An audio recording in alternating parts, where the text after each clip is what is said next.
Por que o verbo to be tem que ser aprendido primeiro? Por que o advérbio vem antes do verbo? Por que em inglês o adjetivo vem antes do substantivo? É tanto porquê que a gente cria para aprender inglês e a gente não sabe que a gente não precisa deles, que os porquês nos atrapalham mais do que nos ajudam. Meu nome é Yara e hoje eu vou falar com você a respeito de porquê. O porquê não importa, não importa simplesmente. Por tentar tanto entender os porquês, a gente termina se atrapalhando e criando uma ideia de que inglês é difícil quando de fato não é.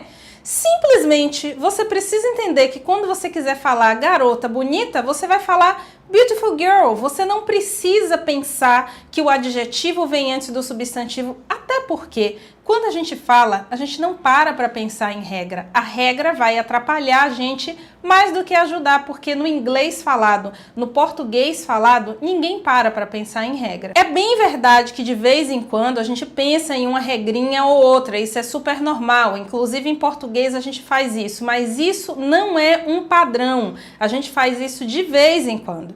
Então, quando a gente está ensinando ou quando a gente está aprendendo, eu falo ensinando do meu lado de professora e falo aprendendo do seu lado de aluno.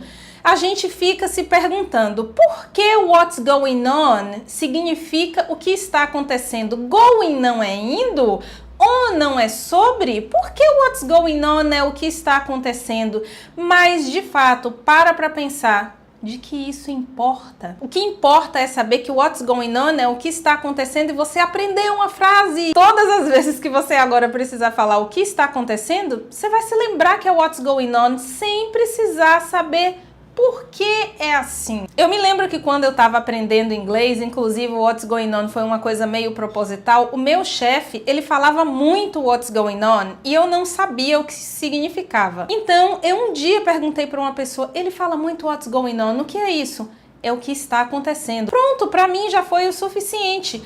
Todas as vezes que ele me dava um gritinho, eu olhava para ele e falava what's going on? Então, se você parar de se perguntar sobre os porquês do inglês, isso vai te ajudar muito mais. E não compara inglês com português, porque eles são dois idiomas diferentes. Não existe o melhor ou o pior. Eles são diferentes entre si. Você imagina para um gringo que sai de lá dos Estados Unidos e vem para cá e descobre que ele fala I like, you like, we like, they like, só o he, she, it que é likes. E agora ele vai ter que aprender o gosto, tu gostas, ele gosta. Ele vai ter que aprender 6 flexões quando no idioma dele ele tem só 2. Aí ele vai falar, poxa, português é difícil, porque para ele é, mas de fato são 2 idiomas diferentes, a gente não pode querer comparar, a gente tem simplesmente que entender as regras e os padrões de cada um, entender, não querer saber os porquês